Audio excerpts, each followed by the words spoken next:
Mes bien chers frères, mes bien chères sœurs, nous nous retrouvons pour ce nouveau verset afin de glorifier le nom du Christ, et c'est en Matthieu au chapitre 25 et au verset 26 que la parole est annoncée. Soyez les bienvenus.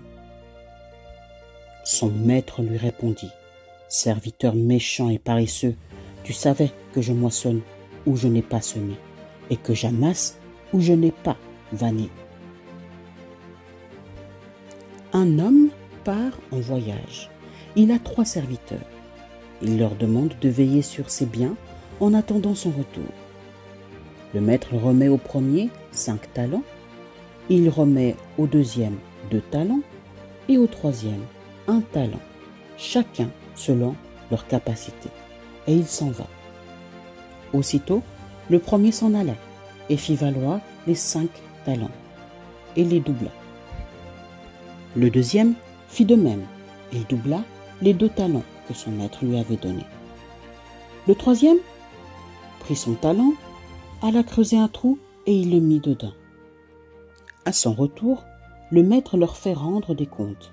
Le premier se présente avec le gain doublé de la somme que son maître lui avait laissée. Le second fait de même. Le maître est très content d'eux. Il les appelle bons et loyaux serviteurs. Vous avez été fidèles en peu de choses. Je vous confierai beaucoup. Venez, partagez ma joie avec moi. Le troisième se présente et rend le sac que son maître lui avait donné. Il dit à son maître: Je sais que tu es un homme dur.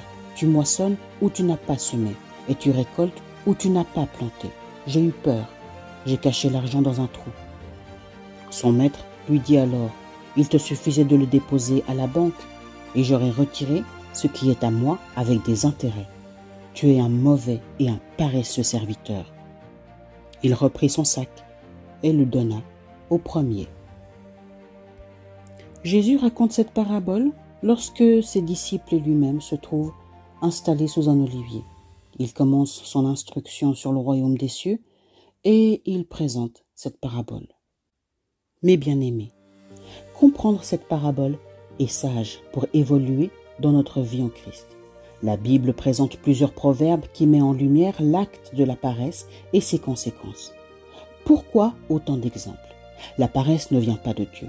Notre Père est actif, car il nous apprend à œuvrer dans l'action. Pourquoi? Parce qu'il nous a fait don de créer, de produire et reproduire. Pourquoi? Pour porter du fruit et lui rendre gloire. Ok, en bref, Dieu nous a confié divers talents dans différents secteurs de notre vie, dans le but de les utiliser.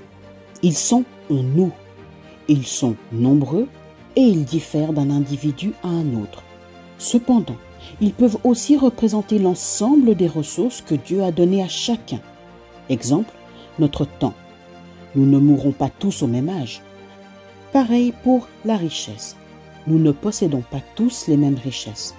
Nos compétences, nous ne les utilisons pas tous de la même façon. Apprendre à les identifier nous permet d'exceller dans nos projets, de sortir de situations précaires, d'aider les autres et le must du must, de glorifier Dieu.